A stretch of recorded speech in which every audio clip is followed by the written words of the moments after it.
and preparing to stream live media. Prepared.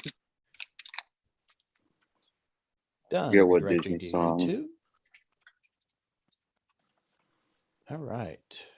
In theory, we are streaming. I have validated this on the YouTube channel. You have. All right. We're live. Beautiful. Can you share that? Oh, perfect. You beat me to it. Thank you. All right.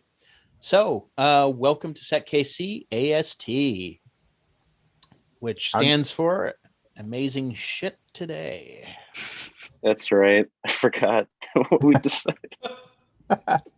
Hey, we have Sis Aaron to thank for that. I like to name things, and then I like to figure out what that name means later. Like, I named a server Sasha, and I don't know. I was on a Beyonce kick that day, and I can't even remember what was it. Sexy and secure, highly available. I can't remember. It was bad. Oh, I absolutely. Half the reason to build anything is to come up with a name for it. Thank you. People look at me funny when I tell people naming shit is one of the most fun, mundane things you have to do. I love it. Absolutely. Many years ago, I wrote a thing that would take like incident tickets out of one system and put them in a different system, which made sense. There was a need at the time. It makes no sense. I was about to say, that sounds like a troll ass thing to do. But I called it Ticket Trucker. And I put a big thing Optimus Prime on it with like a proud to be union sticker on it. It was hilarious. I then got told I had to take all the union shit off of it because apparently it was bad. Poor taste. Bad. Heavy quotations. Yeah. Yeah, no, it's like my boss pulls me aside. He's like, okay, that's awesome, but you have to take the union shit off. I had like Hava Lives written down the side of it. It was pretty hilarious. All right, so we are talking news and DEF CON today. Well, are we really? So patch your shit. I am actually not in the mood to go through all of Microsoft's patches and all of Adobe's patches and all of their Cisco's and everybody else's and all the other dumb shit that people can't write right. So please, just go patch. It makes everybody's life better. Yeah, fuck your users. What do they matter anyway? Oh, Business okay. case.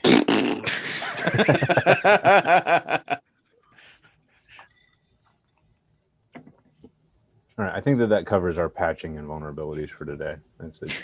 Your Oh, shit's yeah. on fire. Just add a little bit more fire. It'll be fun. It's unsecure. Fix it. Exactly.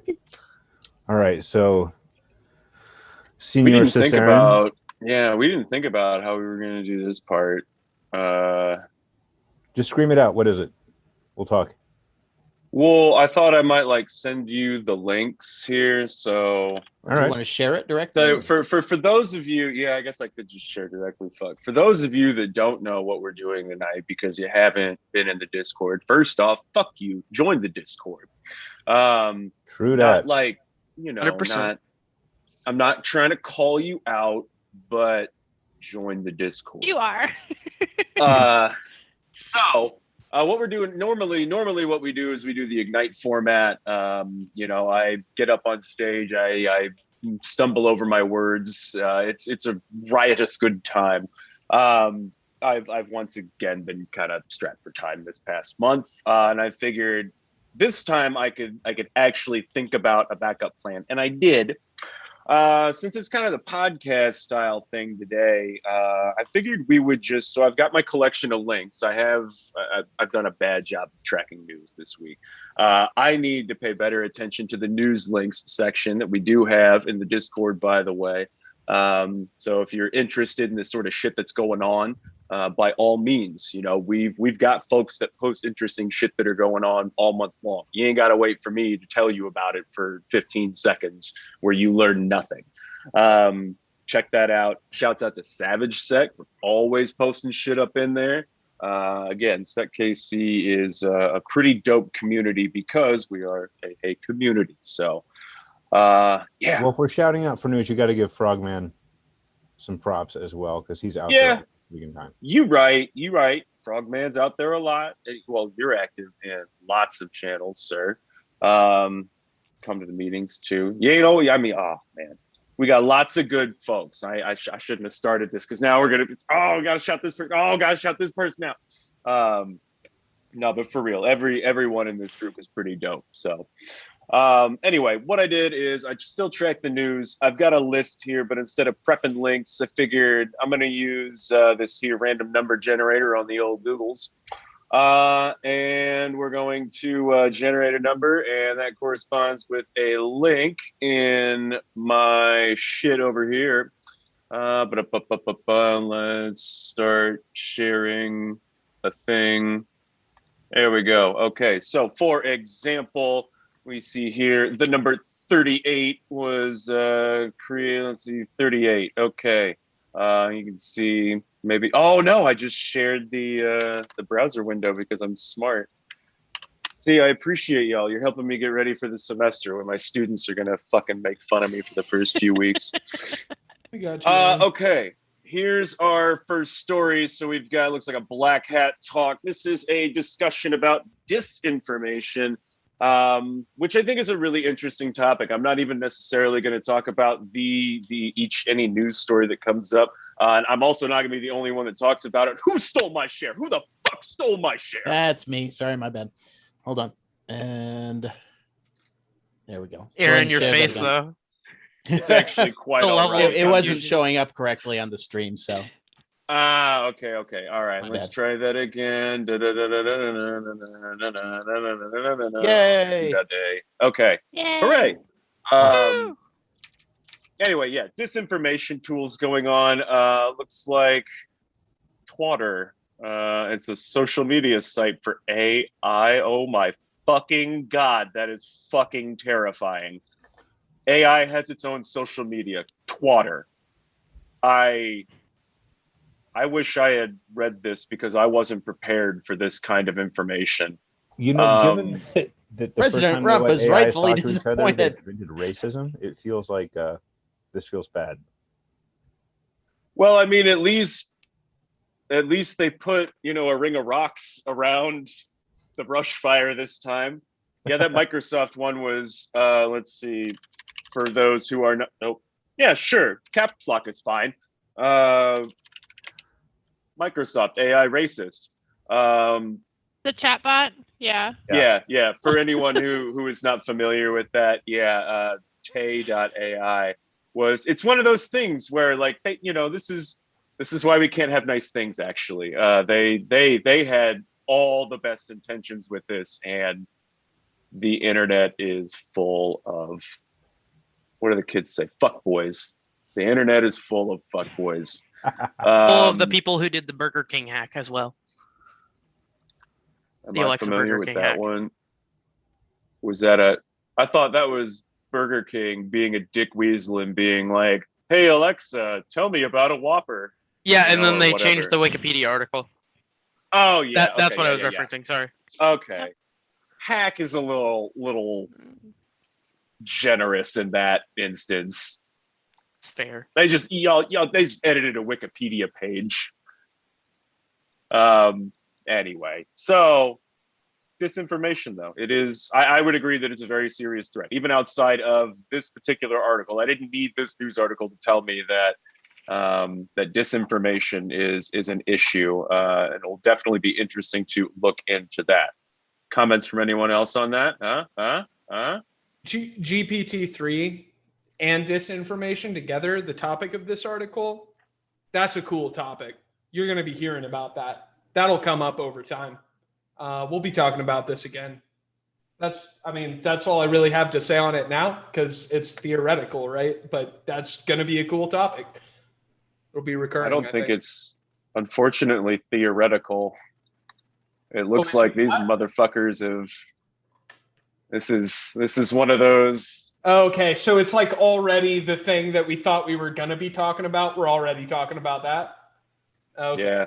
Right. Twatter is real, apparently. This is the biggest. You're not going to find any other more important information other than the fact that there is a social media for AI. I'm calling it. Okay. And Two. it's called Twatter. It is But called that's- Twatter. That was named by the same The person worst who came name up with ever. dongle. You like how they spelled Yeah. it too? Apparently, it was named by AI. Is what Oh man, That- even not my better. name, That so- makes me happy. What do we got here? Potential ransomware pandemic. I mean, I guess I don't know what the actual definition of a pandemic is, but it certainly fucking seems like it is lately. It doesn't it? Man, that's and it's certainly. I will also say that it seems like attackers have pivoted to, well, first off, they're opportunistic, right? So I mean, if you're an easy target, you're going to get hit. But for those that have to be specifically targeted, right, and maybe someone correct me if I'm wrong, but it seems to me like they're definitely the supply chain-esque attacks are certainly much more prevalent, right? Why go for the milk when you can get the cow sort of thing? They're going for the cows in the industry. Thoughts? Oh, absolutely.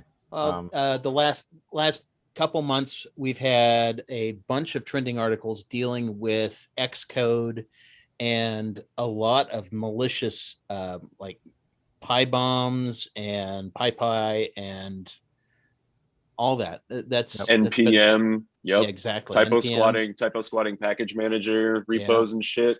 Yeah. I mean, and that's And even better, if they're quiet about it, then the author will probably sign the code for them. Thank you. Yep. Yep. Unfortunately. Now, and here's the thing. We talked about this before.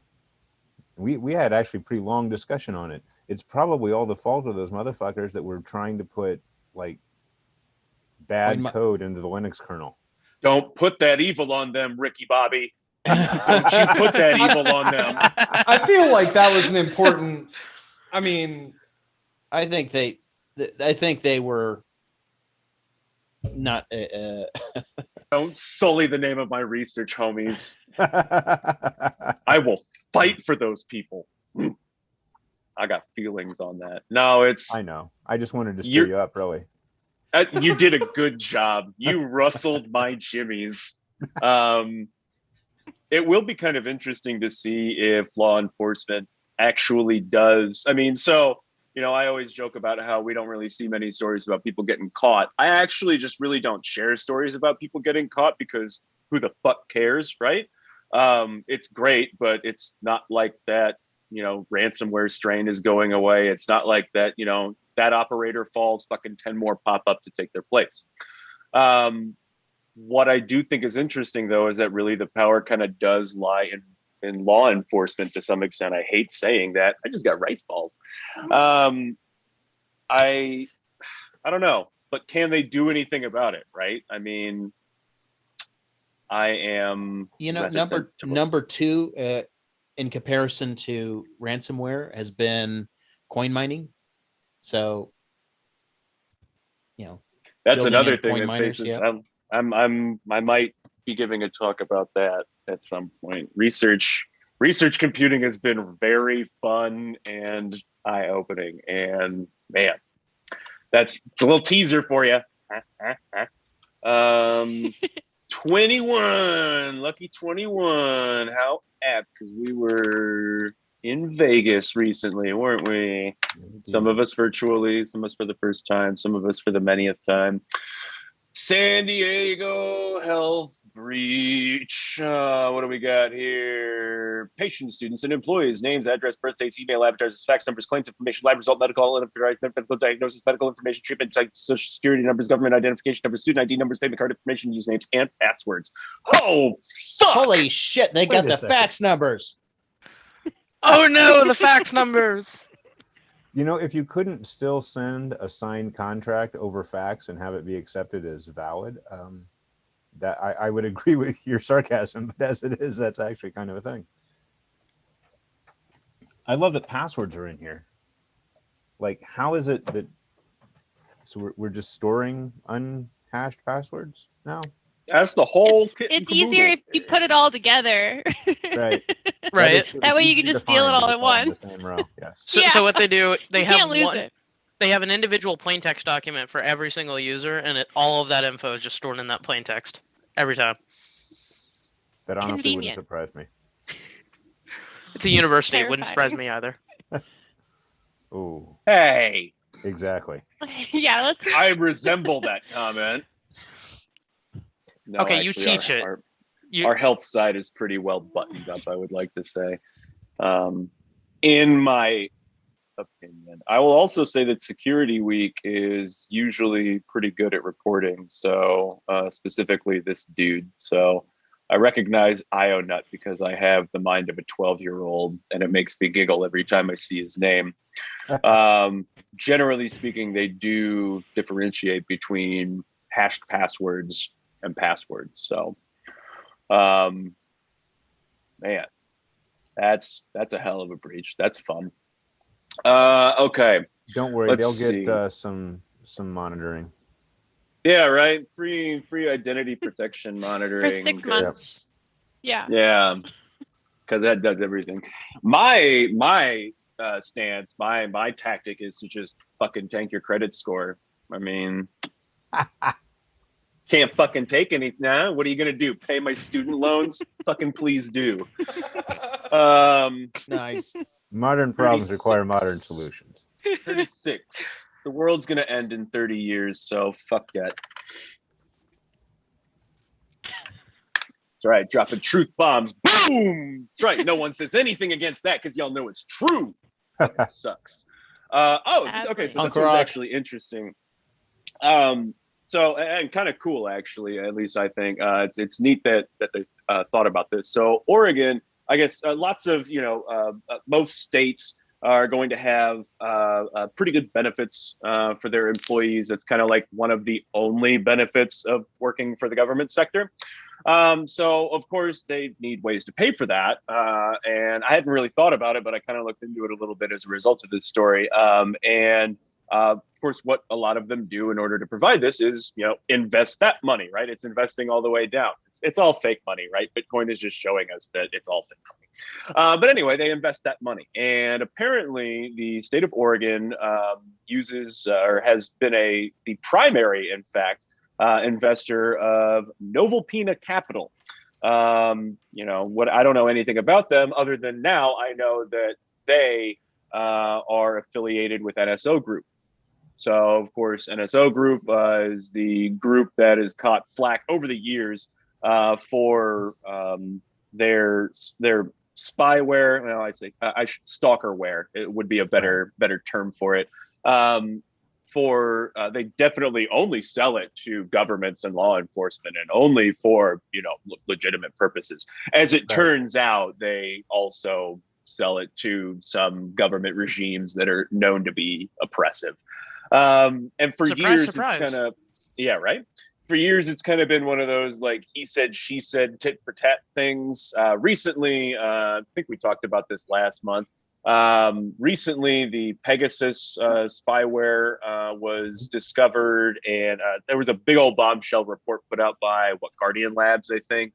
Maybe not them. I don't know. They're a good group, but I forget who did it. Damn.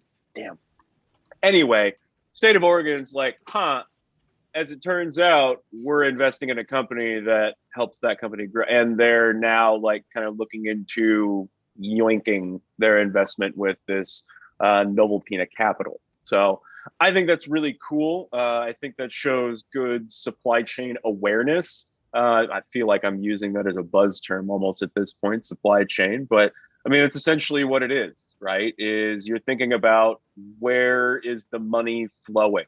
And they've actually got some morals about it. And I would even think that this is not a connection that most people would make, right? So it's not like the state of Oregon really had much to risk with someone, making some attack piece. I mean, I don't know, journalists are assholes. I'm sure someone would have done it eventually, but at the face value, this seems like, this is good news. I guess I don't give a fuck about their, why they did it.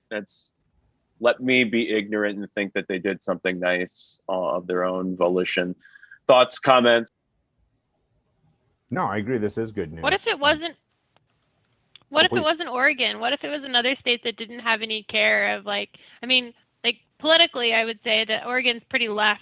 So if we had maybe another state, maybe closer to the Midwest doing something like this, you wouldn't necessarily have the same factors as far as like wanting to move away from that, I think. What are you trying to say about the Midwest? I think it would almost be reasonable to expect this investment to continue to pay off. You know, like, I mean, it depends on who you are, right? And it depends on who your base is and who's going to let you live with the investment that you've made. But I mean, it's, you know, from my perspective, like divesting from a scheme like this makes me want to move to Oregon.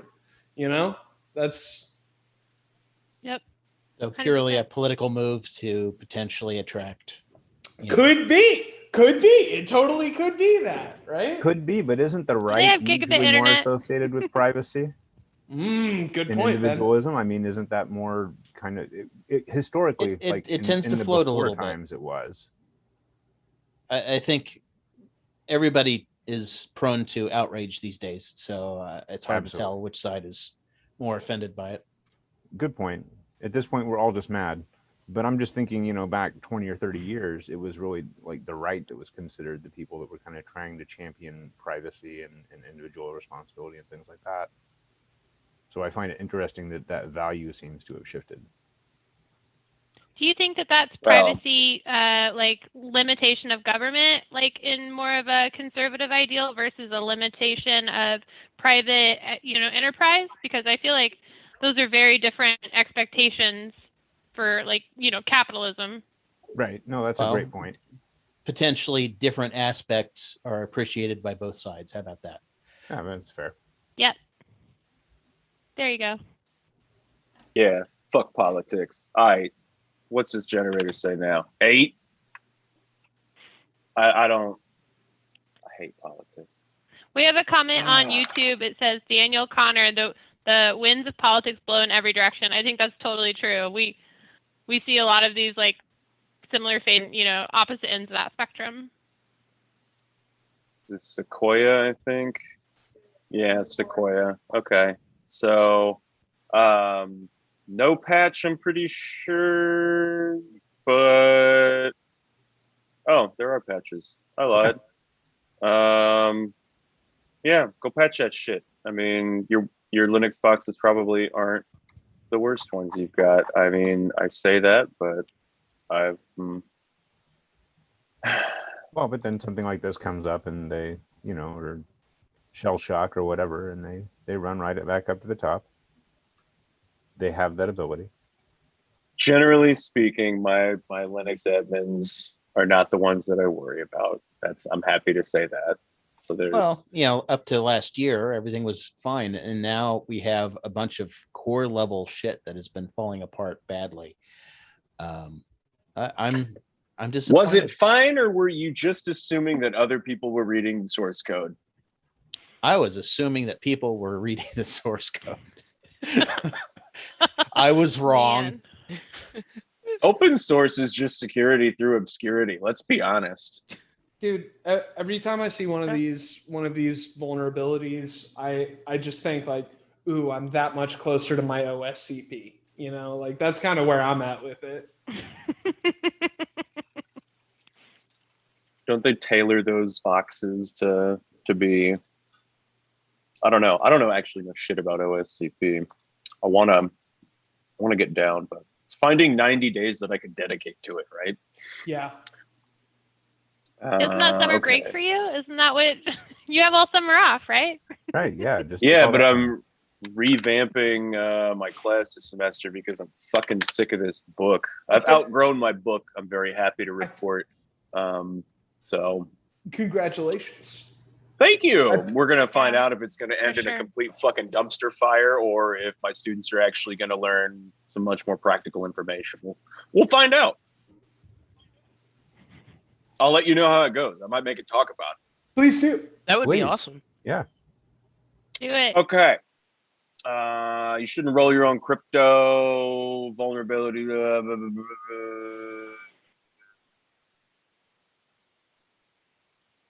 Okay.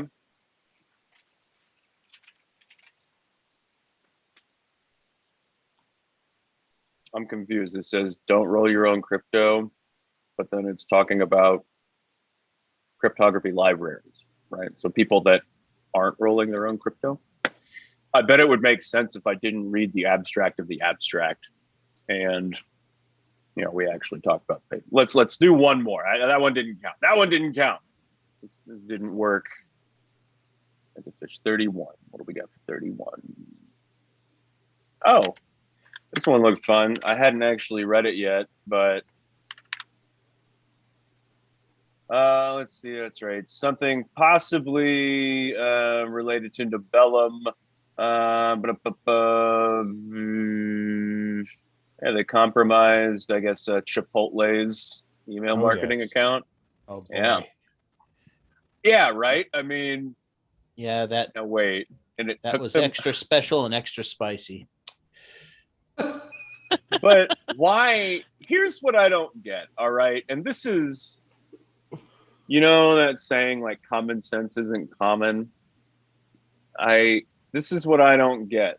So who expects an email from Chipotle to take them to their bank account page?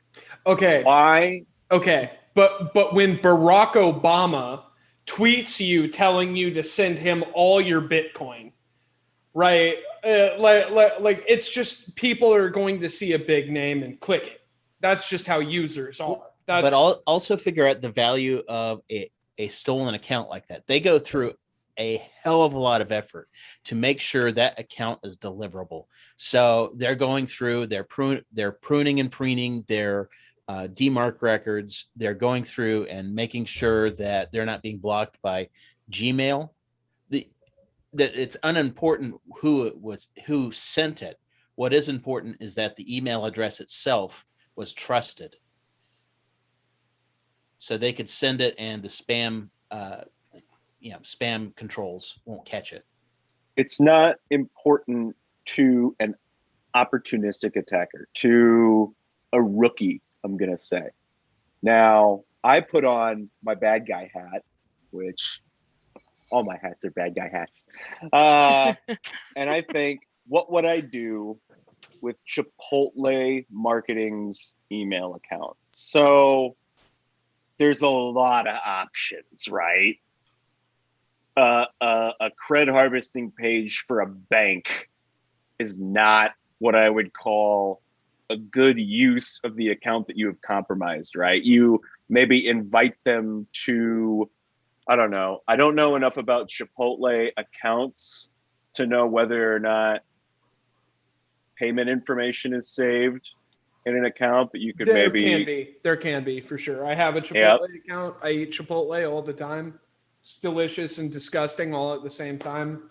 It's you can save your payment, and they have an app, right? See, and that's I highly doubt that it's like you wouldn't be able to extract the full card or anything like that. But could you find some way to like money mule it out? It could be. Another thing is that you were saying that this is obviously an amateur. Maybe this was just a blanket script that was just looking for an email address. It didn't care what domain it was on. It happened to be that one. That's true. That's actually probably the most likely.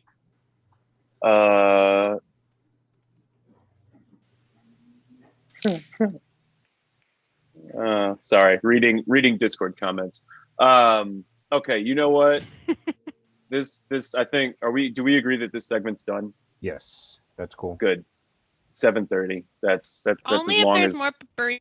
Okay. I need a burrito. XVC has me too. noted that it only has to work for the handful of users who are confused because they had their bank app up elsewhere. So that makes That's sense. true too. That is true too. Cast a big enough net, you're gonna catch some fish. Yeah, it's all about the one fish that you gather. It's not. You don't have to worry about catching 100 people or 5 people. If you catch one person, but they have $10,000 in their account, then it's completely worth it. At least to them. Yeah, no, I think that's a fair point. If you suddenly have access to an email that you know you can send and you know is actually going to land and isn't going to get caught up by Proofpoint or O365 or whatever the defense mechanism is, then you want to get the max value out of that delivery. And maybe a bank account's the best you can do.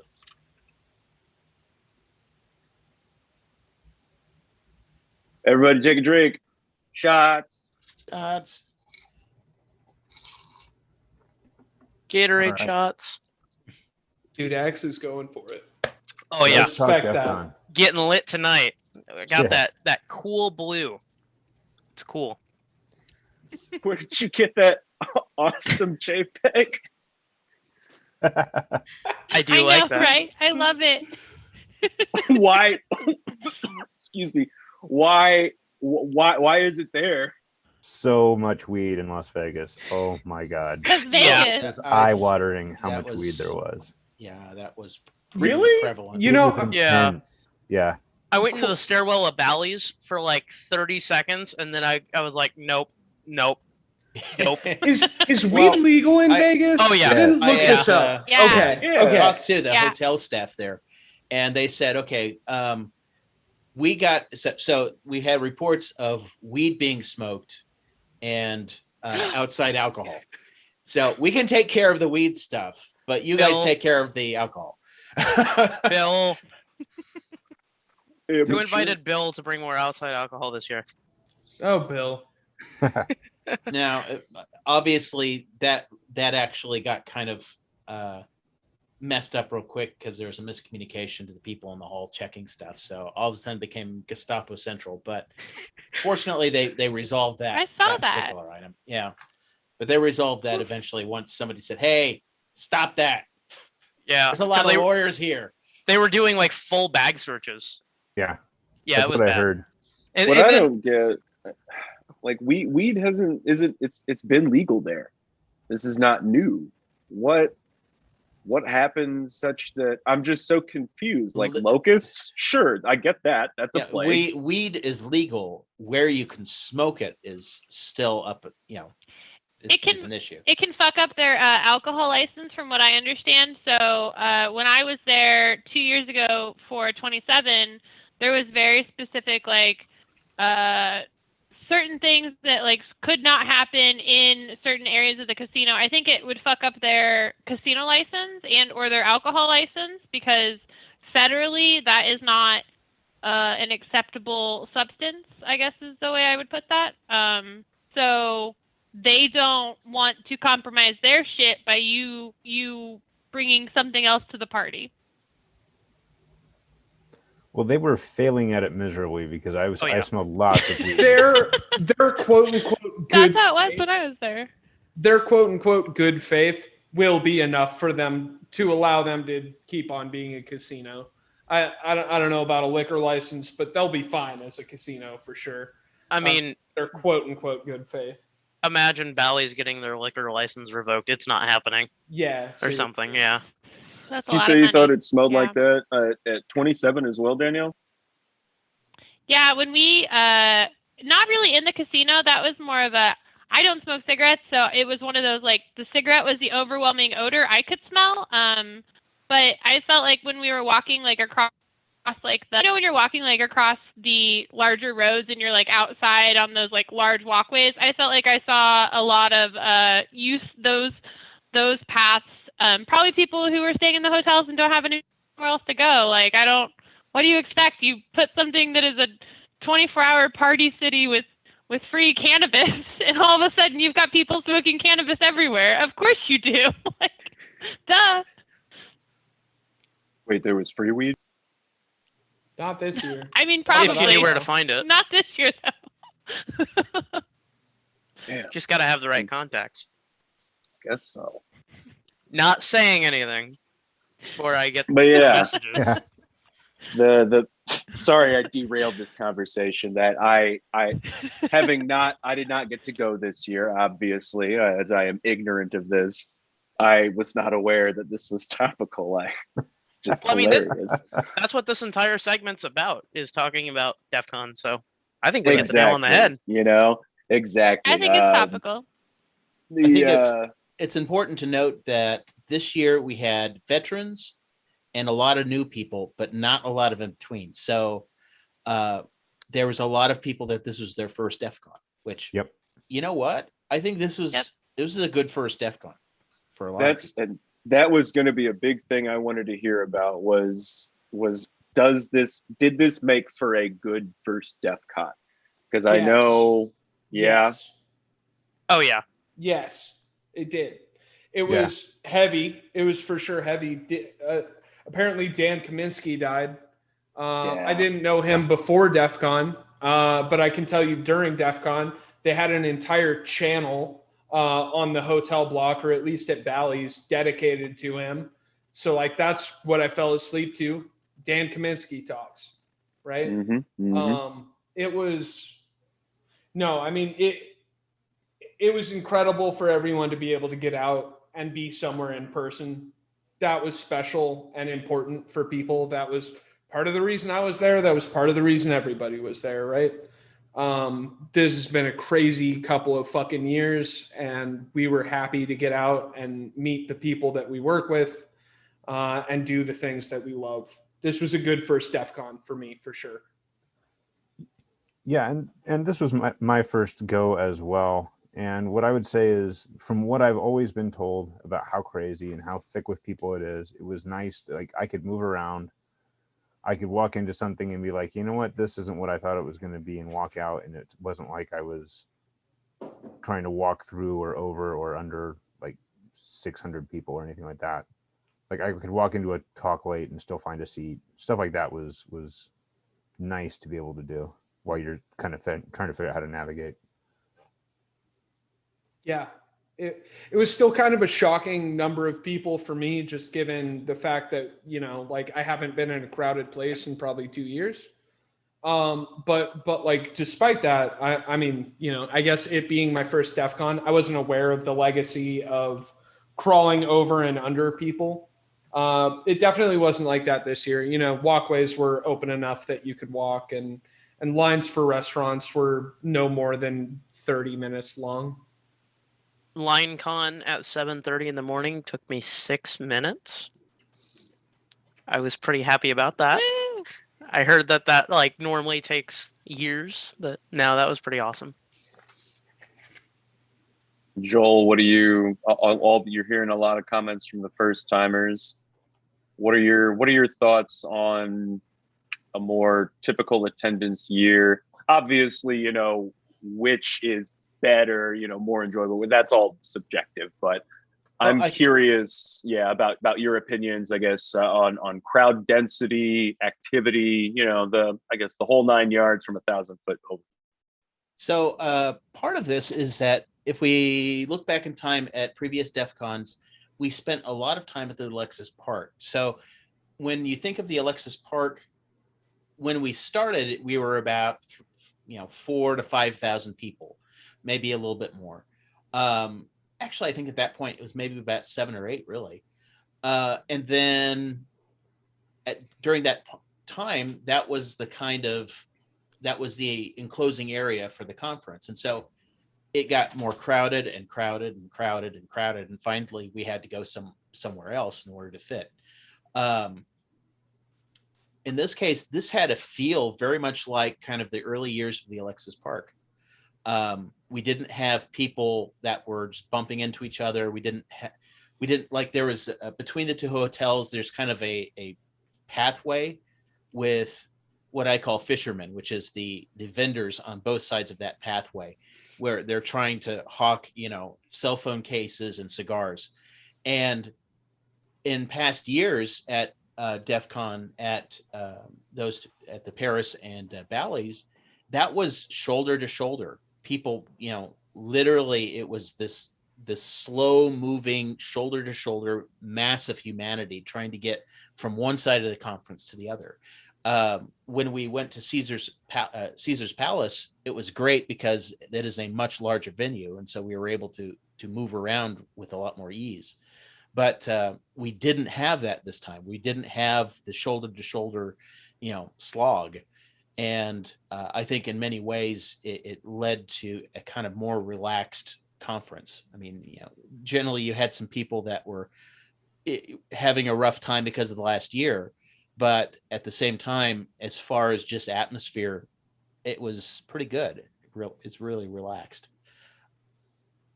If I can add on to that real quick, I don't know how it was at other DEF CONs because this was my first time, but I felt like it was really easy to connect with people. Like everyone was there. It wasn't super crowded. If I wanted to, I could just walk up to a person and be like, "Hey, that's a cool badge. Tell me about it." Or, "Hey, you want to like connect and let me get your badge info so that I can get like a goon or a vendor or whatever, or share to the signal." It was like super easy to meet new people and network and connect, and I was really happy about that.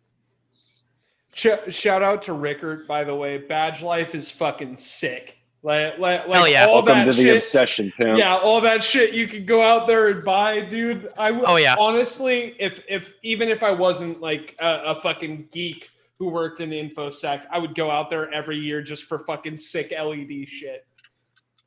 That particular one that you're holding was a hexadecimal keyboard. That's right. I was talking to the guy who made that, and he's trying to monetize it. He's trying to get cash in so he can build other ones, and he was complaining about the chip being too expensive. And he came and asked us goons, "Hey, you mind if I jump on stage and try to hawk this?" And I was like, "Yes, we mind if you jump on stage if you can try to hawk that. Just no." That was Appreciate your offer. You shouldn't have fucking asked. That is fucking right, Aaron. That is exactly correct. Yeah. Don't get me wrong. I still think it would have been a faux pas, but that would have been fucking lit. Yeah. I mean, sorry, officer. Now, if he did, I'd agree that you don't want to piss off the goons. You don't want to piss off the goons. You know, I would have really appreciated if he just went ahead and did it so we can do the flying tackle. Yeah, I mean that's the thing, right? Like I think one of the things I experienced as a first timer was like actually the breadth or the wealth of love and passion that the goons put in to the convention. Like it's incredible to see such a small group of people do so much. Like for me, I went to 2 workshops every day. And then on Sunday, I went to 1 workshop. And every time I went for a workshop, the same goon was working the fucking elevator. I don't know that guy's name. I don't know his life. I don't know his story. I don't know where he lands in InfoSec. But I know that he was so willing to give his entire convention just to my ability to be able to get like training or information or whatever else I was getting in these workshops. I mean, the dedication from the goons is incredible. Like you don't see this at other cons with other people who give their time for a free hotel room. That's not what this is. People live DEF CON for sure. I felt that even going just for my first time. It's cool. I might speak as well, saying that, Joel, that probably goes to you too. Thank you for being an awesome goon. Well, yeah, those of you that don't know, Joel is a long time ago. How long have you been doing that, Joel? I started gooning about DEF CON 19, and then but I've been going to the conference since DEF CON 6. So, nice. So, Joel's an OG. For those of you that don't know, by the way, he's an OG. That's so. This is just giving me a bunch of FOMO. I'm not gonna lie, because not for lack of trying, you know, and that's another shout out I'll give is, you know, DEF CON has been amazingly agile in these, you know, shitty pandemic years, and it's not easy to even attempt to replicate the experience that you get at DEF CON. It definitely, the virtual, if you're full virtual, it does leave much to be desired, I think. But again, it's, especially you, Codex. I wish I could have been there for your first year. Oh my God, me too. But you know what? It is what it is. Now, I'm also happy to say, so you mentioned earlier that, actually a number of people mentioned how easy it was to kind of, you know, connect with other people. From an approachability standpoint, I am 110% happy to report that does not change or will not change. So, you know, SecKC is kind of like a microcosm of DEF CON insofar as I think in both events, everyone is approachable, right? Yeah, sure, there might be some buttholes in there, but by and large, I mean, you just meet just the most awesome people, right? Everywhere you turn, doesn't matter, if you're in InfoSec or not. My wife is now working for help desk for the university, but her first time that she came out, which was 27, she was not, in IT at all. She said she was, afraid of coming out, kind of feeling like kind of ostracized, but no, people are awesome. They just want to share their knowledge. I think it's really cool that y'all were able to make those connections, probably with less, the lack of density of people may have made that, a better, thing. I hadn't thought about the concept of from the Alexis Park stance, right? Where this was, more like kicking it old school. In fact, that further increases the FOMO. Okay, so maybe I guess we only have one. Joel is our sole person who is actually. Did you go this? You went this year? Yeah, I'm an idiot. Yes, this year I went. My contribution to Goon Life is cleaning up the swimming pool full of oatmeal. Would you care to elaborate on that? All right, I just posted a picture inside the general chat. All right, I'm so glad so that if you're was on oatmeal. Discord, Which means join the Discord, right? Oh join my the God. Discord. Oh my. yes. That's Ew. disgusting. Really glad you said that's oatmeal. 'Cause- Yeah. So yeah, let's. That's the theory we're operating off of, and we're sticking to it. But no, we removed. Way better to believe it's oatmeal. Let's see here: some undergarments, toilet paper, some Cat 5 cable. We had removed. So yeah, it was chunky, and I think probably a couple 100 pounds. So that took a little bit of work. So the background to the kiddie pool full of oatmeal is that it's part of the Hacker Jeopardy. So part of that, I think, and I'm not really sure what it is, if it's a punishment or what, but yeah, that was left over there. And so because this is a lighter DEF CON, the hotel is doing less for us. So we kind of had to clean that up ourselves. Ugh. And guillotine some apples. Here, hold on. Yes. Let me get a video of that in the chat. Yes. So that was the Crypto Nut Challenge. So one of the things about being radio dispatch is that you're stuck in an itty bitty office, and when it's slow, it's slow. I mean, you're stuck in a little bit of room with a couple goons and nothing going on. So you try to make fun however you can. And one of the ways is that our particular little nook inside of Bally's had a nice, big, heavy rolling door. And so we made use of that. And it was a Crypto Nut Challenge, which was, will it smash? So apples, cans, fortunately not hands yet, but Next year, right? Next year. So yeah, we squished a lot of good stuff. I think this year a lot of the con goers will stick stickers and pamphlets and flyers. Like whenever there's a little coffee table or something like that in a hotel, they'll fill it with just crap. And so periodically shit would just fly in through underneath the door, and we'd have to figure out what it is. So somebody had gotten, a large consignment of those little babies that they put inside of what was that? The New Orleans King's Cake. Right. So they were tossing various multicultural, small plastic, babies all over the place. Is that where those came from? Yeah, I don't know, but yeah, it's just whatever they could get a hold of at the toy store or whatever. So yeah, that's always fun. Let's see here. We got interesting business cards. There was a business card from Dumpsterovia, which was part of the telechallenge. That was particularly fun. It was a mostly recreation of a Eastern European, national emblem, except with a dumpster on fire in it. Nice. So yeah, all kinds of fun stuff. Favorite shenanigan that you all saw this year? There was this business card floating around, right?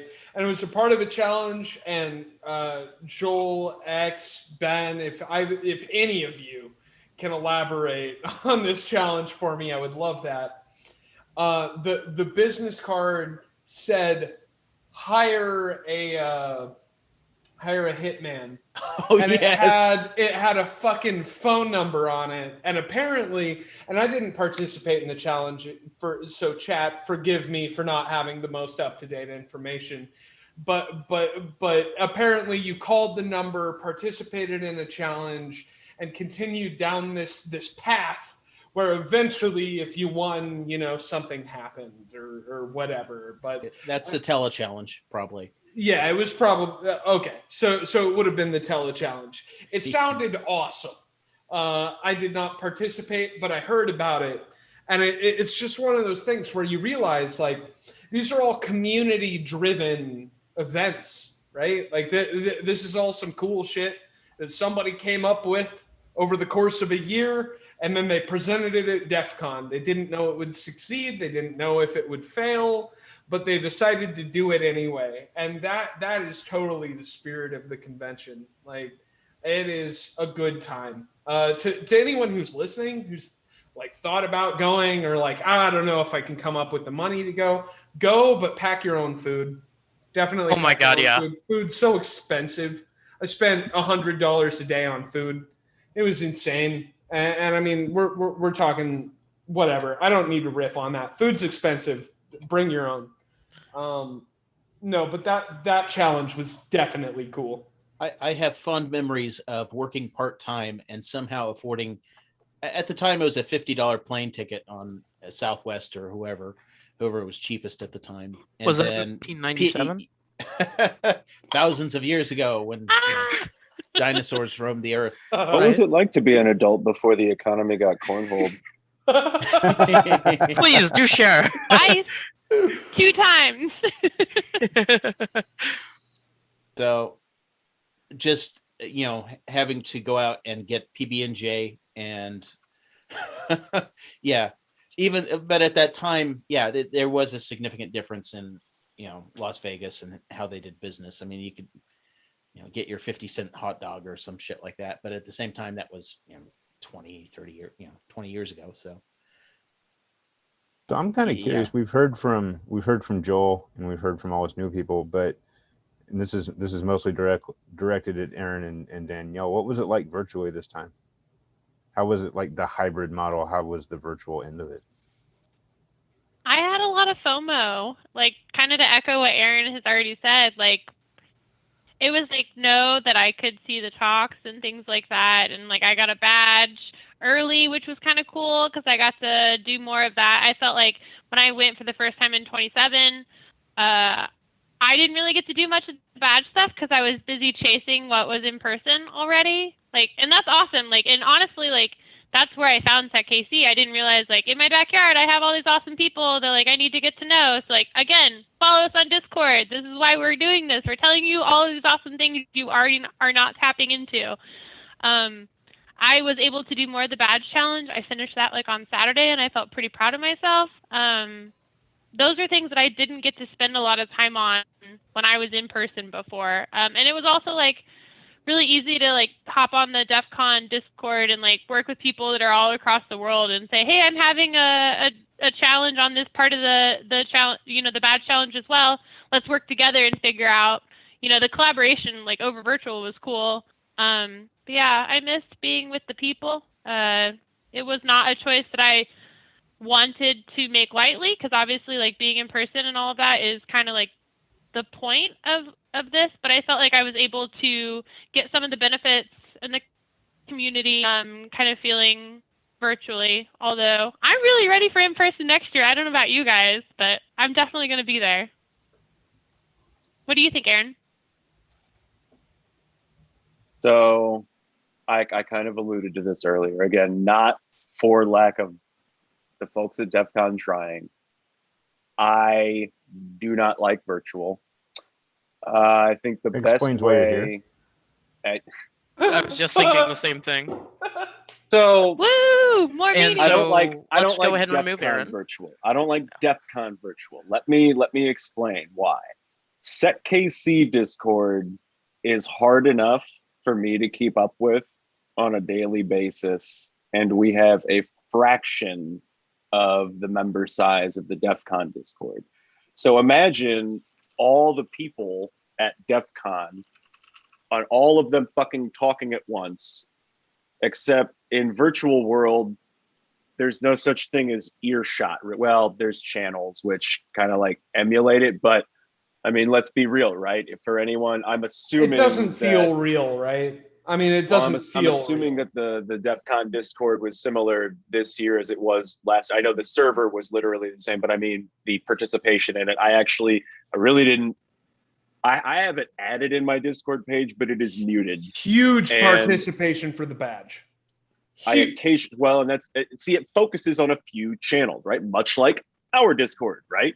There's general, there's outhouse. We have a lot of posting and news links, and honestly, everything else is kind of like there's a few, sub channels that are very, very active, but it really does kind of sort of pile into those channels. And that's how it was for 28. And I don't know if I got ADD or what, but I can't, I don't know, at least in person, I can live in the moment, if you will. And, yeah, there's a bunch of other shit going on, but I'm right here. What's going on here right now, blah, blah, blah. So virtual is not my favorite environment. I do think that there are a lot of great things that come out of it, though, right? There are a lot more ways to participate for people that normally can't come out. Again, you can do DEF CON cheaply, but I mean, no matter how you roll it, getting out there and sleeping are two things that, I mean, if you're lucky, you'll find, someone who will let you, maybe their work's paying for their room and they'll let you crash on their floor or some shit. But, the travel and lodging are definitely two, barriers to people coming out from, the Midwest. And the food. Food you can, I mean, with enough granola bars and if I had known that going into it, man. If I had known that going into it. There's a Walmart you can stop at on the way. It's been expensive in the past 3 or 4 years. I mean, it's progressively gotten more expensive. There is something that we have not. It went from like $15 to $25. So I mean, it's just it is ridiculous and it adds up. But you really if you want to stay at the conference and have lunch and get back in time to make the next talk, then yeah, you either need to bring it, have it in your backpack, or sacrifice $25.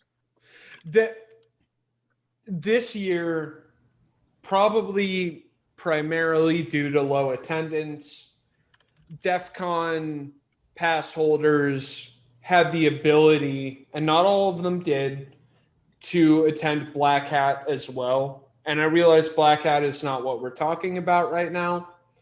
But the opportunity to go there and talk to the people who were presenting there was immense for me. In my very specific case, my organization had a vendor that we were talking to about potentially purchasing their solution. And I got to talk to them.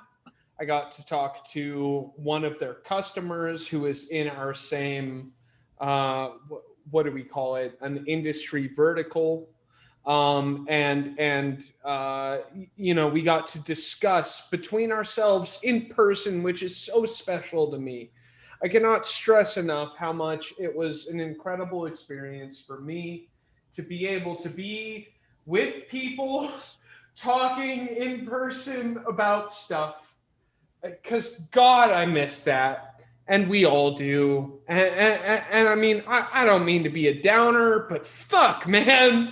Like, Yeah. it is so, Yeah. it was so incredible to be with people, the people in my industry who were in my industry for the same reasons that I was in person having conversations. Like, I can't stress that enough. As someone who is a noob, and I am in InfoSec, it was incredible to be able to have conversations with people about the stuff that we end up talking about. And one of the things I'll bring up is that, so DEF CON was the original conference, and then it kind of spun off Black Hat.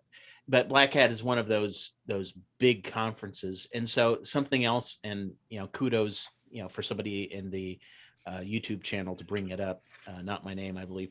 Anyway, was there's also B-Sides Las Vegas. So I don't know, you know, what they were. I don't recall hearing about kind of their exploits, but that you have a lot of these little side conferences too. They were canceled this year. Oh, that's too bad for them. Kansas City, though, is in September. So if anyone does need to scratch I'll that see you there. Sorry. Yeah, I'm excited. And we have a ham village. Woohoo! Most likely going to be able to test for your ham radio license. You should come do it. Hell yeah. Back in the 90s, in the before times, this was when I had a 28.8 uplink to the internet. My mom had a ham radio license, and we just used to listen to and talk to truckers.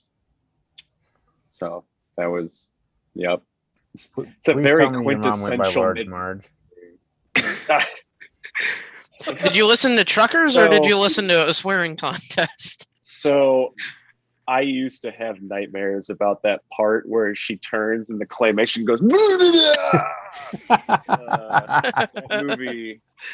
That movie is a fucking, man. Pee-wee's Big Adventure Marge for anyone. Large, tell them Large Marge sent you. Yeah, Pee-wee's Big Adventure, for those of you that don't know.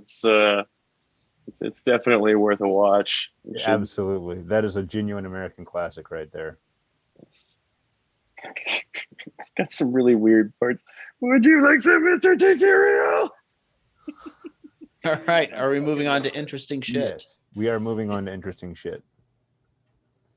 All right. So there was interesting shit that we saw, and I just kind of threw in the things that stuck with me. I'm more than happy for everybody to bring up things.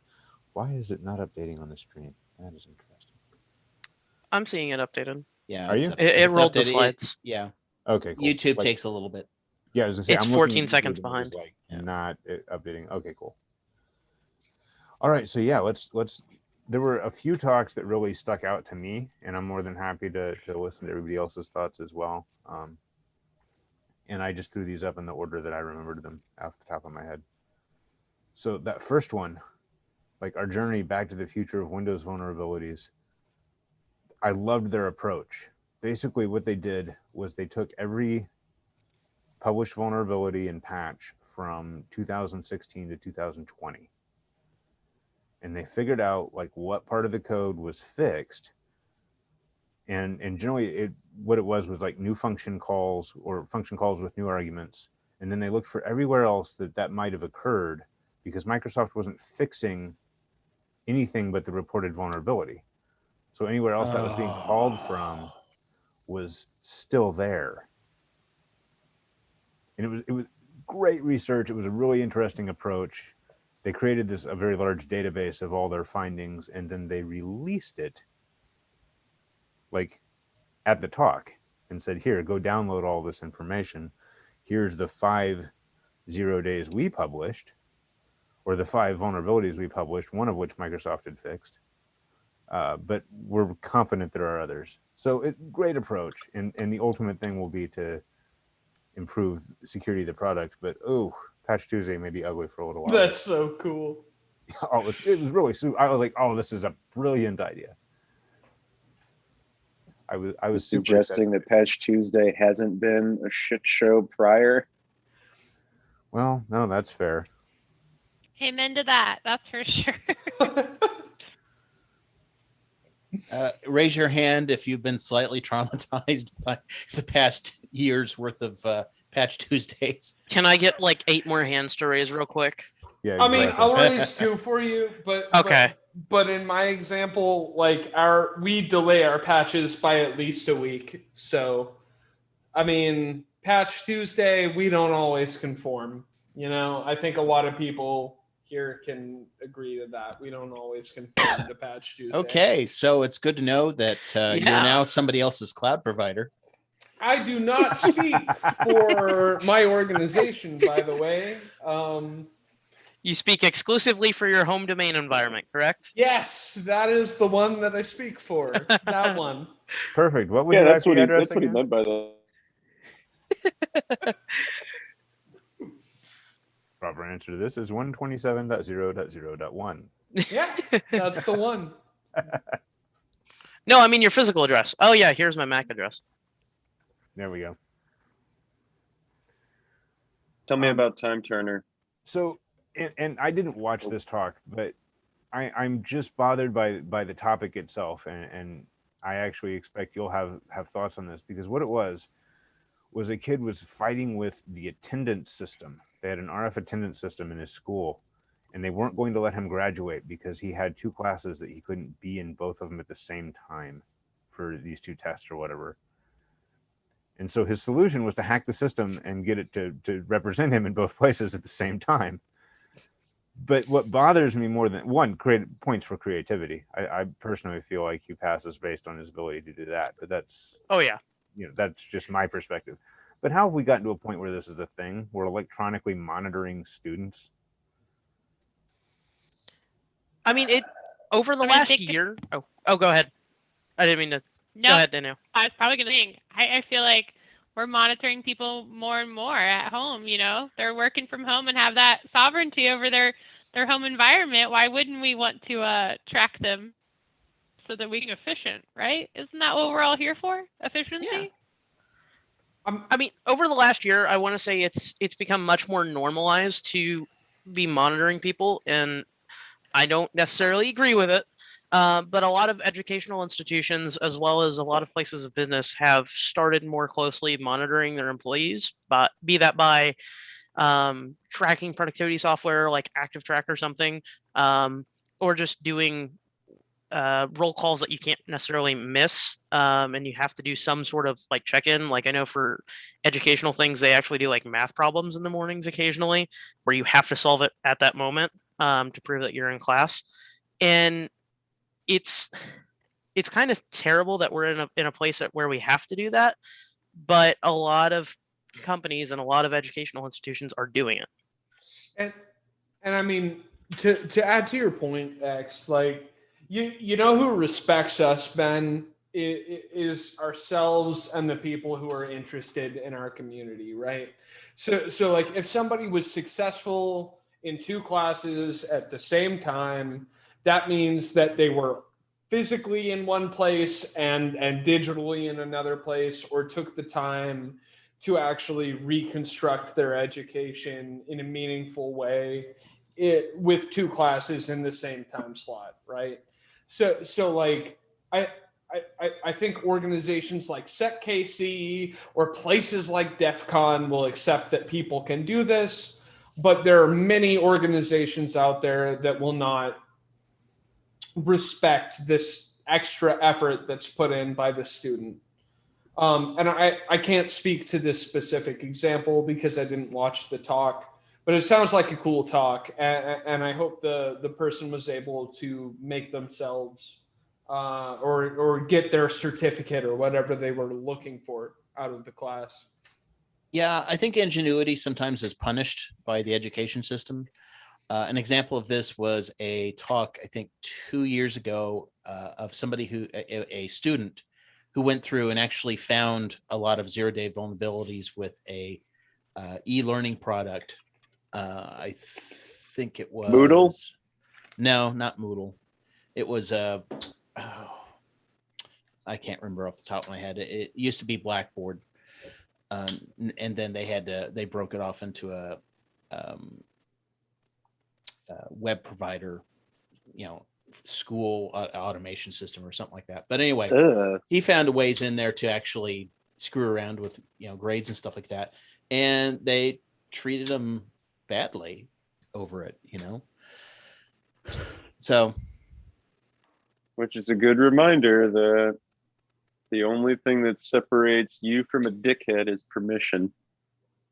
This is true. So even if you've got good intentions, if they don't, I guess, which is sad. I guess the moral of that story is if you find some cool shit and they don't have a bug bounty program, you should probably just sell that shit. I hate to say it, but I mean, that's my hot take. That's my hot take right there. Regarding the attendance system issues. So I actually, RSA XBC says, was it Blackboard that base 64 encrypted user passwords? Yeah, I'm pretty sure. That is ringing an unfortunately loud bell in my head, and Danielle's nodding her head. I remember that. This situation is interesting to me because one of two situations allowed for this student to sign up for two classes in the same time slot. Either A, administrative approval, or B, administrative fuck up. So in either case, it seems to me that the onus on giving that kid an exception to, start one test late or whatever would be on them. Now, Tim and Carl are good cats. Sorry, looking at the Discord too. Remember, join the Discord. We also just be excited that this kid, whoever this is wanting to be educated on two topics and be tested at the same time. I was a horrible high school student and did not want to go to any of those classes. So I'm kind of excited that this person even put the hack together. At the end of the day, they're a smarter person and probably going to do well at the end of their whatever they want to do, education. I think that's kind of a missed opportunity. I'd agree with that. Another thing I'll say to that effect is that so the education industry has been functioning in one way for a long time. And so when it adopts new technology, it does it in ways that go along with the way they've been doing stuff. And the new technology may allow for additional things such as this scenario where you can potentially have somebody take more than one class, and assuming that they've passed both classes, yay. And as Aaron, Sis Aaron said, this occurred either due to one of two things, administrative fuck up or administrative permission. And so hats off to them. Hats off to them. They have the onus of taking care of it, if you ask me. Now, as far as actually the creation of these systems, RF attendance systems, it's no more or less stupid than making students buy a fucking $100 iClicker so that they can prove that they were in class, right? If we assume the best of intentions, then I see that as a potential cost savings measure, right? Of course, it does in itself create new ways to, maybe have an interesting information disclosure scenario, but if it's an app installed on their phone or some shit, but that's not RF. So I don't know. Now I'm interested. Now I'm gonna have to look at that talk. I would love to hear anyone's opinion on this, and I think this is an interesting topic. One of my mentors' opinions was that hacking is taking a system with intended use cases and integrating an unintended use case to that system, right? That is hacking. That is the definition of hacking. I mean, isn't that a student taking 2 classes at the same time and succeeding at both of them? Isn't that hacking? Isn't that the point? Isn't that what we're here to talk about? Guess it depends on whether or not it was administrative permission or administrative fuck up. If it was a fuck up, yeah, that was hacking. If it was permission, I don't know. That's just, as Danielle said, it was just a student being, excited to. Well, I don't know. Was this a high school thing? Because I'm an idiot and I just initially thought college, but I'm also an idiot and initially thought college. No, it was college. Oh, okay. Then no, I don't necessarily. Sorry, it's that I'll burst that bubble. That kid just wanted to get the fuck out of there as fast as possible. It didn't have anything to do with. But I mean, does that make him not a hacker though? I mean, if he succeeded at both and passed both. Oh yeah. I mean, I don't know what were the classes. And that again depends on whether or not there was. I mean, even that's good weaving. Here I've said something, and now I look over at the Discord. Several people are just typing. Saw that. All right, prepare yourselves. Oops. Sorry, fuck. I kind of forgot where I was going with that train of thought. Okay, is he a hacker? Let's move on to the next one here. Okay. Yeah, crossover episode. All right. Yeah, so this is the one. Big Indian Smalls and Ian Coldwater did this talk. And the first shout out you have to give is the fact that they had audiovisual problems. They had no slides, they had no demo videos, and they still managed to make it all make sense. So I've seen Indian give talks before, and I'm not surprised at that. And I follow Ian on Twitter, so that's like surprising but not surprising at the same time. Anyway, sorry, yeah. I just think it shows a lot of skill. I agree. I wasn't entirely surprised. It was just impressive to see. Impressed, yeah. That's so rad. But it was a really interesting talk. I think it's funny that IBM still wants to mainframe all the things, because it's like, please buy our technology.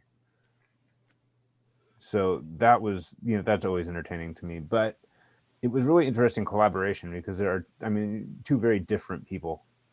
And yeah, I follow them both on Twitter and have now, seen them present together, and just it's a testament on how organizations don't want to change. They have a process, it works, they know it works, and they don't want to, fuck around with a new one.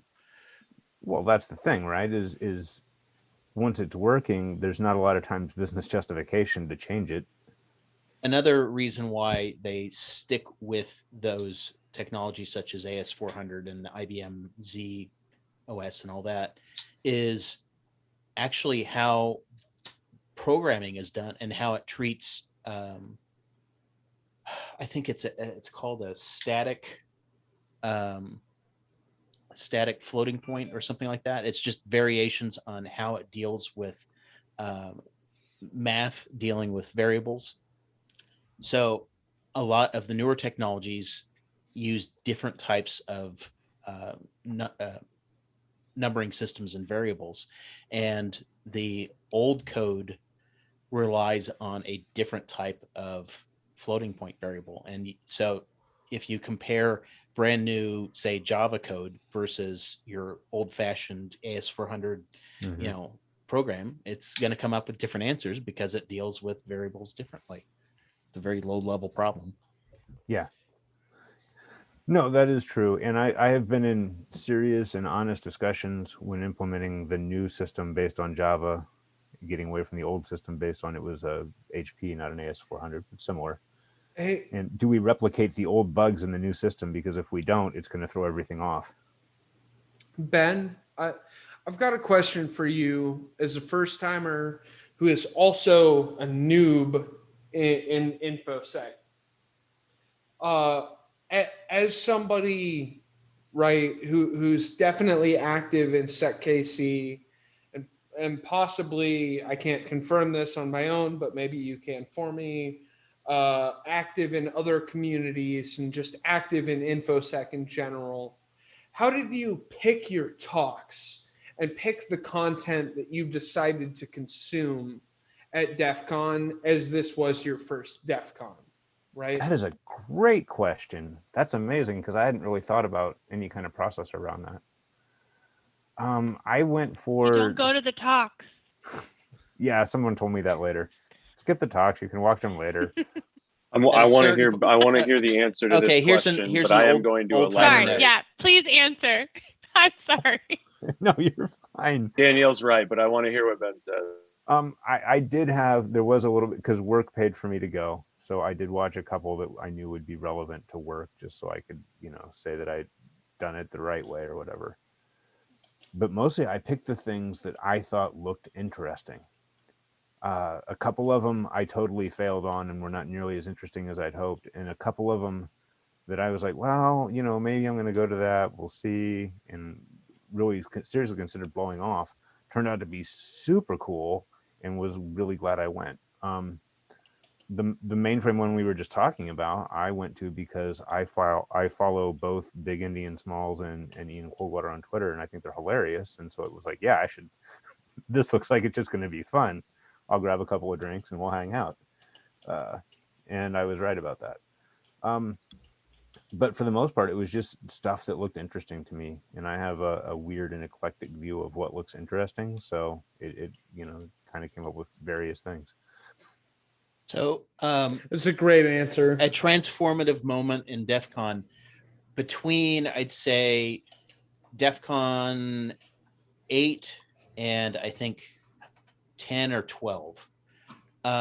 They realized that I realized that during that time period, the talks were basically the same thing.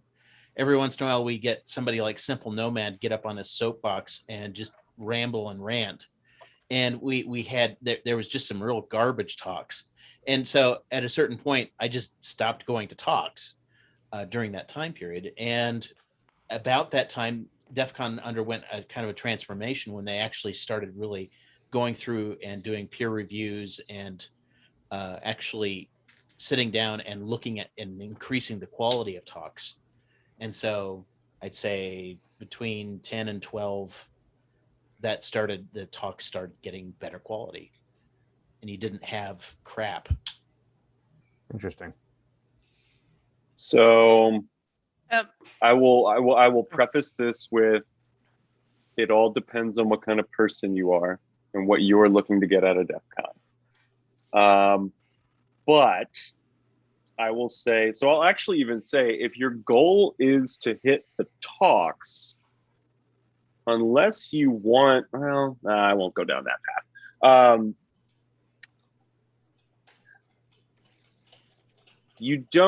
I don't personally think that, unless you want to talk to the speaker, ask them questions, you know, maybe if you specifically want to ask them questions on the floor, you know, and have them like be able to respond back or something like that. Maybe you're showing out for a homie that's presenting. So, you know, I know there was a number of SecKCers at Bill's talk who had already seen Bill's talk, you know, right? But, you know, was it worth going to? Shit, yeah, it was. You know, show out for your homies, right? Show support and everything. You want to help fill out the room. Be loud, boisterous people in the crowd. But beyond that, all the talks are recorded. So, in my opinion, one should spend time doing the things that you cannot do at, you know, after the con, right?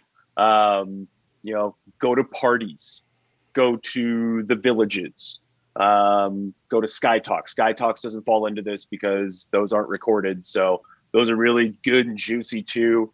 I feel like one of these days I might give a Sky Talk because I can't get in trouble. Chatham House Rules are awesome. Yeah, go have fun. So, right? Aaron, I took that approach, right? And so I took 2 trainings every day, except on the last day I took 1 training. And at DEF CON, they call trainings workshops, but really what they are trainings. So I'll call them trainings for now. You might call them workshops. That's fine.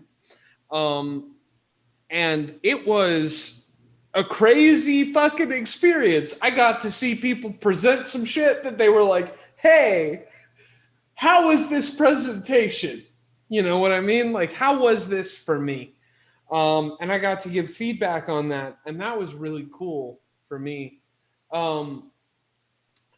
Dude, DEF CON in general and the talks at DEF CON and the presentations at DEF CON, I recommend it.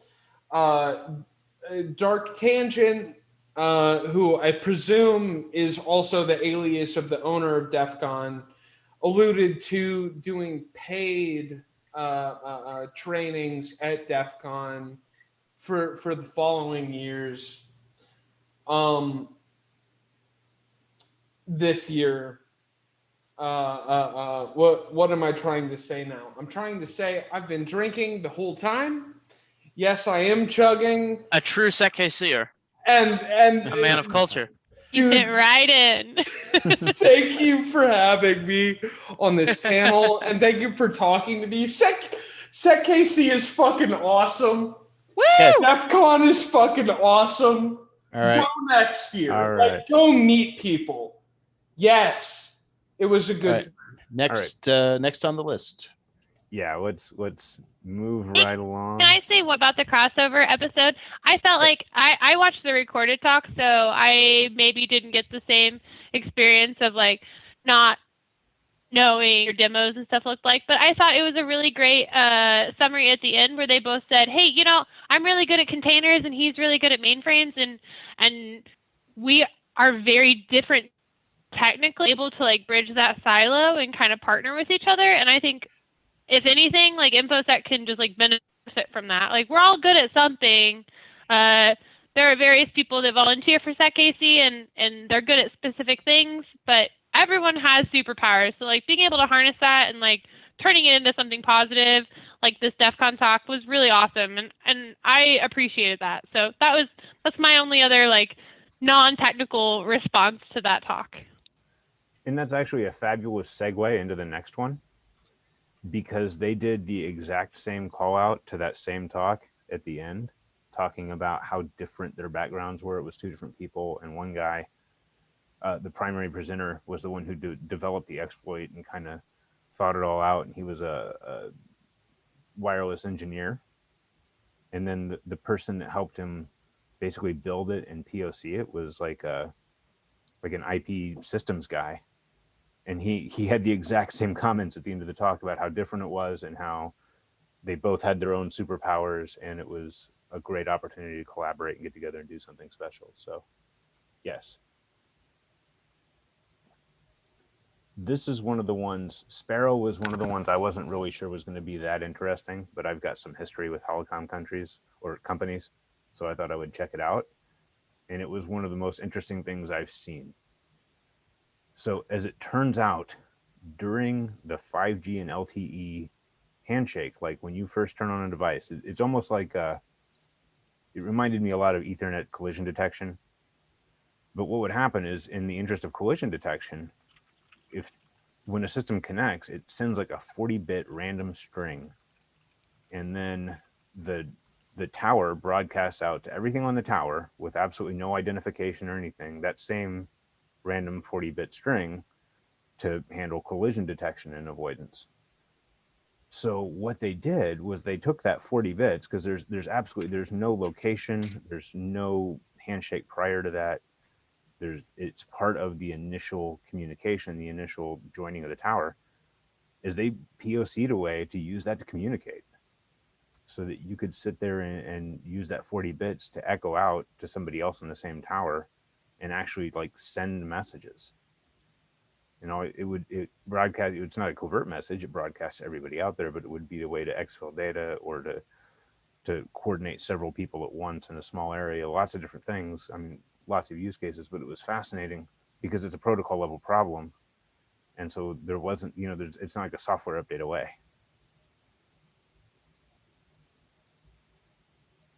And so to see that built and then in POC'd was really pretty awesome. And maybe I'm the only person who thinks that that's No, as cool as that it is was. pretty awesome. And I'm sitting here kind of dreaming like, ooh, I can solve some problems with that. Right? Hey, free radio communication, 40 bits at a time. Yeah. Yeah, It's pretty basically. sweet. Yeah, exactly. I kind of floored with like, ooh, I can imagine the possibilities here. And they'd even come up with a way to possibly mesh it out to multiple towers and some other things as well. So, you know, and he presented it as, here's the good side of this. You can do emergency communications and all these kinds of things. Here's the bad side of this. You could coordinate an attack or bombs or all sorts of interesting things at the same time. So, Oh, those tricky standards, Yes. especially when they're, developed in a vacuum. That's Right. another good segue, actually. Oh, Well, yeah, assuming no one else wanted to talk about, just because I know that was a big part of, shit, I forget the dude who gave that talk, the phishing attacks for the next talk there, but that was a big part of it. It was RFC, lack of adherence to RFC in OAuth. yeah. But I also don't want to cut off any further discussion and spare no. talk that anyone might That's have. fair, because OAuth is kind of basically running everything at this point. So it's very, very important. Jigto Huang. I'll type Yeah, it on that's the... it. It was a good talk. Yeah, his talk was fucking like shit. I had the same reaction that I think Ben did. Ben mentioned that was way more interesting than he was expecting, and I was kind of the same thoughts going in. Like, I work in higher ed. I've seen the shit that people get. It's like, whatever. What interesting thing, what weird thing. Anyway, it's well worth the watch. Yeah. And it sucks how systems are all. I'm a person that doesn't like to, use the sign in with Google or sign in. I create individual accounts. I create individual passwords for all that shit. But I think the first example that he goes over actually is a pay with PayPal thing, right? Mm-hmm. And that's not. I think that actually even goes to show how transparent OAuth is to some extent, right? Like, the more I think about it, like, yeah, obviously that's, a pop-up is coming up and I'm like signing in to PayPal through this, like, I don't know, is it an iframe? I don't remember. And yeah, like that's something that no one can avoid, right? If you use PayPal to pay for stuff, right? It's Right. you don't even have another option there. So I've never really considered how many OAuth, I guess, workflows that were really forced through. I say forced, because technically, yeah, I could stop using PayPal, but that would lower my, convenience factor for a lot of things. And I'm a lazy human at core. So, that's anyway, very eye-opening. I thought it was phenom, well worth the time investment. Totally agree. The other thing is it validated me a little bit to listen to it and to listen to how convoluted he thought OAuth was, because I was like, God, OAuth confuses the living shit out of me. It's just nice that I'm not the only one. Amen. That is, I think that also goes to show, right, that, like, if you have an idea for a talk, at the end of the day, I think some of the best InfoSec talks are like stand-up comedy with knowledge, kind of like in there. I don't know. Your news like last month was pretty damn good. One of my favorite talks at SecKC. Which I don't know about y'all. Aaron's news segment last month with his 5 minutes of shame. I blocked that out. I don't want to talk about that. Have you looked at the YouTube recording yet? It's awesome. Yeah, Aaron, I'm so sorry. Yeah, just a lot more coordination. Yeah, but we'll do better. That was what do you? No, that was all me, dog. That was. It's a team effort. Oh, there we Win go. as a team, die as a team. Yeah, yep, die as a team. So yeah, I'm right there with you. I'm dying at your side, man. that was all my bad, man. It's my lack of planning. But no, what I was going to get into was if you have knowledge, right, and if you have the desire to present that knowledge, put it into a talk, of some form, and submit that talk, right? I mean, at the end of the day, you are not the person that is reviewing the content that is to be presented at this conference, right? That is, this conference presumably has a DEF CON obviously does, but I'm kind of talking like in the arbitrary here. Whatever conference you're thinking about, submitting to, they've got people that review that content. They're like, yeah, this would be good for us. Or no, maybe not, maybe they give you some guidance or whatever. But, again, if the talk bombs or whatever, well, I mean, A, you tried, B, kind of the organizer's fault for accepting the talk, right? So just, that's, yeah. The heading of administrative fuck up. That would be an administrative fuck up. But then sometimes, like with the news, right? Y'all just expect that I'm going to get that shit done. Well, sometimes it doesn't happen. Now it's happened 2 months in a row. I'm really sorry. I'll try harder. No, that's usually the best stuff. When everything goes perfectly, that's boring as crap. It just, it's true. I like this riffing off the cuff shit, man. None of this is script. Well, okay, I guess this part is the subject matter, and this part is scripted. But yeah, all of this is totally off the cuff. No pre-recorded bits here. No. But I think you make a great point, and I think it's worth saying. And this actually, we'll go into, call for please submit talks to SecKC here in a minute. But don't gatekeep yourself. There's other people that are out there to do that. And the most basic stuff, the stuff that you think is the absolute easiest, is probably stuff that others will find really interesting. I was watching like Wild West Hacking Fest or somebody. Yeah, I mean, they went off about how all of the ones that we get the most views on are our basic stuff. So a community, you kind of constantly have to reiterate the old stuff. Yes, it gets kind of boring to us to teach the same thing over and over again, but at the same time, it's just like any school or college. Those basics, you've got to throw them into the mix, or else they'll get lost. People, you lose context. And so I guess as a community, we need to remember that it's not so bad to teach those same core things over and over again, because we need to know them, and over time we'll forget. Yeah. So it ain't bad. All right. So about that, things coming up. We'll give YouTube a minute to catch up with us here.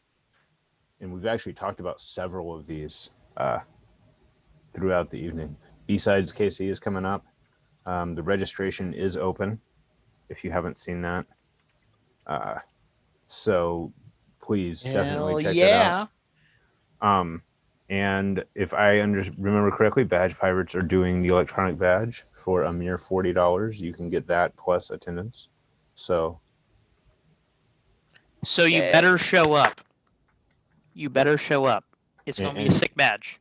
Can you pre-order those, or how does that work? I've never been to B-Sides. BSidesKC.org. Go on their website, register.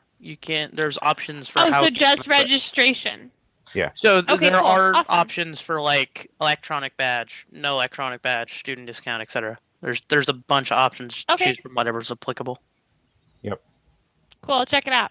But if anyone registers without getting an electronic badge, just saying, you're kind of dead to me. And there's like a book of people that are dead to me. You're gonna be in that book. Man, don't let the chip shortage fuck with. Yeah, that's it. It's one of those things. They're first come, first serve. So register early. And I know, I actually don't know much about the status of the building of that. Hey. Yeah, you can volunteer. Volunteers usually get the hookup. I bet most of the people on here are probably set to do that already. Yeah. I didn't know they were looking for volunteers. Oh yeah. Someone will have to enlighten me later. Yep. If you're on our Discord, Eric is actively volunteers often. I know I'm volunteering. I believe Codex is volunteering as well. Else, but More the merrier. It's going to be a bunch of nerds, and in person it'll be fun. We're going to be posted doing the a link in lot Discord. more with streaming this year. So anybody who is good with or interested in streaming, talk to me. Sweet.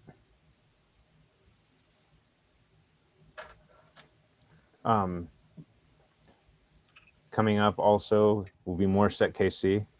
A month from the second Tuesdays, whatever the second Tuesday is next month, we've got something kind of unusual planned, or I should say Bill does. So I will let him handle that. But we should be back for October, but we need talks. So to the point we just had, if you've got something you want to talk about, whether it is super basic or super advanced, let's have it. We'd love to get some more folks on stage. We'd love to get more perspective. Please hit up SecKC.org. There's a submission link there where you can submit your talk. We'd be super excited to get more folks up there in front of everybody. So I could interject about the September meeting. So I definitely need to harass Bill and figure out what his plan for a location for it is, because one day recently I was feeling rather gung-ho about making sure that plans were in order for September. And long story short, we've got the record bar for the second Tuesday next September. And so if Bill doesn't need it, I'm going to need some help figuring out a dope ass party to throw in parallel. So if you or anyone you know, if you or anyone you know wants to have a watch party, a live watch party of Bill's event, or perhaps, I don't know, can we sublease our, basically, so the thing is I don't think it would be a big deal to tell them, hey, there was a misunderstanding. But also I don't want to do it. It's fine. We can throw Ben under the bus. That's fine. Ben's the only paid person here. He can get thrown under the bus. Throw me under the bus. Oh, No, hey, I'm kidding. sorry. I'm Our kidding. resident stoner fucked up. No, dude. This is a team effort. All right. We all enjoy the view from underneath the bus. Throw me under the bus. We'll join you Okay, there. throw Yeah, me just under bring the some bus. booze. We will join you. We Bring will. some booze. I think- put some, I think you what know, I'm gonna do flashing is try and convince underlights. You Bill. know. Oh, I'm there gonna you try go. and convince Bill to use the record bar. I don't know what his plan is. It might not work. I don't know what his plan is. I'm very much in the dark about this as well. We're not being like intentionally mysterious or vague. We were just told, hey, Bill I got a is. thing. Give me September. And that's, I mean, the last time he did this, it turned out to be a fucking banger of a DEF CON talk. So as evidenced by, well, I'm not going to look it up, but long story short, he has one of the most viewed DEF CON talks, if I'm not mistaken. If you order Everybody the talks likes to by, speed. Exactly. everyone likes gotta go fast. So Yeah, when you search DEF CON on YouTube, Bill's talk is the first thing that comes up. Now that might be influenced by some cookies that you have, previous searches. Oh, you're right. You're right. I gotta Why don't you incognito pop this. open? I was about to say, why don't you pop open an incognito? Oh, it's still the first thing. and Doesn't With it still? 472,000 views. Doesn't it still like take in from your history? It's an incognito. It doesn't use any cookies, but it still has history Only if you have the information. Google history enabled. You can actually turn that off. I recently turned all of my history off, which turns out is a terrible thing when you don't know what you Googled 3 days ago. But Right. it's probably more secure. Well, in any case, I did hit up. Well, I ran into Bill at DEF CON, or I shouldn't say ran into him, but I talked with him, and he insists that we are still on for his thing, whatever it is exactly, is still on for September. So I will continue to hound him about it. I'm gonna fucking at All him right. right now. Every it, please single do. person in the stream. What you need to do is there's a person on the Discord named at Heaven Sent. We're fucking doing And it. what So do you you have do? to join the Doing it. Discord. Send him That's individual one. messages. Join the Pretend- Discord. Oh yeah. Good point. Join the Discord. Then send him individual Join messages the Discord. 1 through 100. Just each number 1 through 100. So I want 100 messages, and then say what's the plan for September. What's the plan for September? What is it? Well, we don't know. And also Frogman reports Bill is number 6, by the way, of the top viewed DEF CON talks. Bill's So, number 1 for me. Bill's number 1 for me. that's A lot of other people are testing, but I just want to make sure we all know. Maybe it's because it might actually be a regional influence too.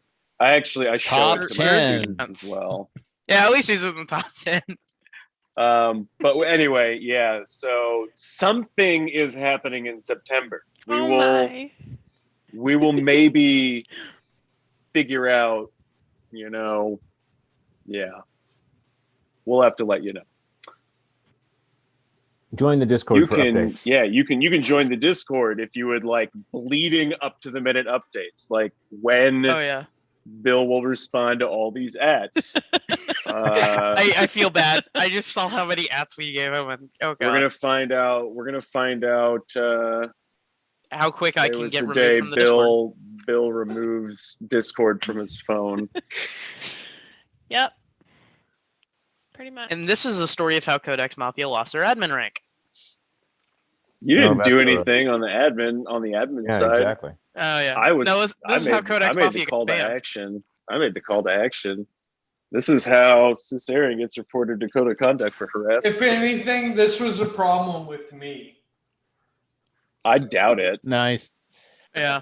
Caesarian, aren't you actually part of the code of conduct team? I am. Okay, we that's what I will thought. investigate internally and ensure that no wrongdoing was. No, So, yeah. seriously. I mean, that's actually, I shouldn't make fun of that. That is sidebar. We do take that job very seriously. And it doesn't matter if I know that I'm on, the stream, I'm on the mic, month by month. If I am a piece of shit to you in any way, shape, or form, report my ass. Take Same. screenshots. Yeah. None of us. Start with the guy on this badge. None of us. None of us. You can volunteer. I guess. I think. Well, It I think keeps this is supposed to be obscuring you, yellow, Joel, but- whenever you. This is supposed to be Sorry. yellow, but for sure, just because even so, if you have a issue with a yellow badge, find another yellow badge. That we are not, some tight knit group. I guarantee you that every time there is a code violation, we all argue with each other a lot to figure out what to do because we all have various, levels of experience and viewpoints. And that's, part of why our code of conduct group is who it is. No one is above, the requirement of being a decent human being. No man is So, above the law. I again made a joke there about, I made a police joke. But I did, I do want to elaborate that, we take that job pretty seriously. So Yeah. sorry to be Debbie Downer there. You're totally fine. But actually, it's a good point.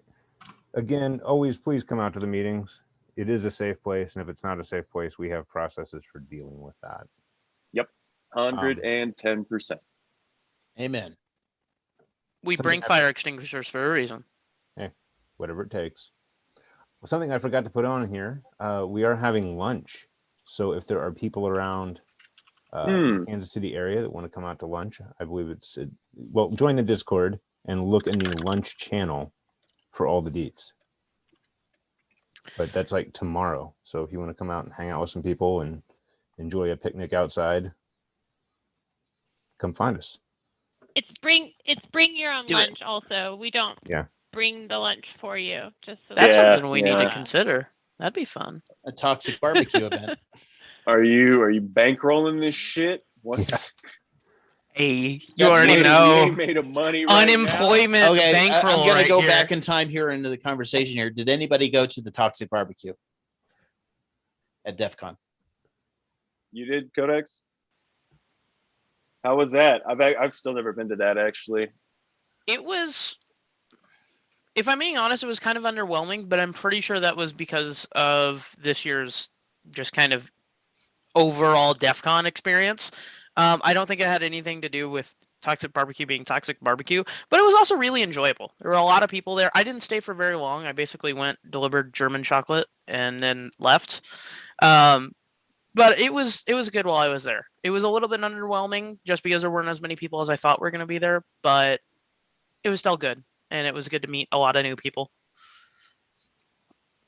and also get free food. Saved me $500. Oh yeah. Sorry. My the first time I went to that, I had to be a bum and talk people into giving me hamburgers and stuff.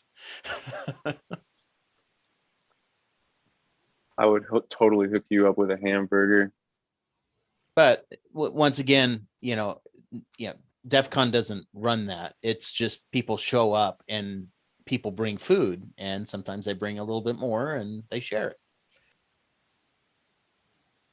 Yeah, I missed it, but I wanted to go. I heard about it, but I didn't get a chance to. When you're doing everything by Uber, some things you have to give up. True thing. True that. Yeah, I want to try it out next time. I usually drive when I go. So if there are other folks that are interested in making the road trip, honestly, the only downside is time, right? It's like, 18-hour drive, something like that. So that is a time sink versus flying out. But you pool your money together with gas.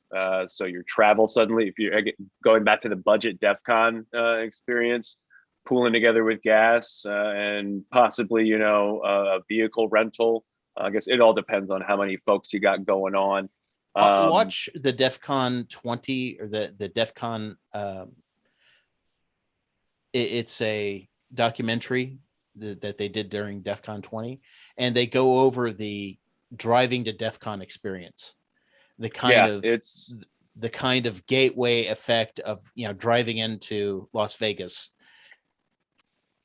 Good luck with that. It is a good experience, I think. How similar is it to Fear and Loathing Las Vegas, the movie that I'm envisioning? I can just see Sharon. Yeah, we can't stop here. This is bad country. It's not that like that. In the car. That was the motto of DEF CON Dispatch one year. I will not comment what it is like going to DEF CON with me. I've gotten into some shenanigans. I'll say that. Choo choo. Were the PepperCon guys there this year? I don't know. I don't know either. For those of you that don't know who going back to like the community event style thing, like these guys, I'm not 100% sure what their origin story is, but they're literally just some dudes who like hot peppers and like making like CTF like challenges. And so they walk around with a bag of excruciatingly fucking hot peppers. And if you eat one, they give you the start to their challenge. Yeah, I had a chance encounter with them, got real fucked up with them. And that was a good night. It's those sorts of human experiences that you can't get. And you don't have to, drink or anything like that, by the way. I'm not saying that, I'm just putting that in there because, a lot of hackers do get pretty messed up out there. But you definitely don't have to do that. It's people are awesome. DEF CON is great. I think we need to rent the SecKC party bus next year and just like do the whole school bus, like the full-size school bus that we were thinking of, remove all the seats. Oh, it's doable. I can see that. SecKC bankroll. There we go. Let's talk to Alex. Yeah, So- I don't think we have $30,000 that on a enough. school bus. No, Oh, no, man. Look, as No, long I as we know the put a bank. big We don't red have near canary enough. logo on the side, I'm sure we could swing it. Oh, I got a comment from Discord to talk. I did work on my DEF CON experience was working on Riatalin's challenge, which it was the Illuminati challenge. I assumed it was named that way because you need to probably take like 6 Riatalin in order to have enough focus to, do the challenge.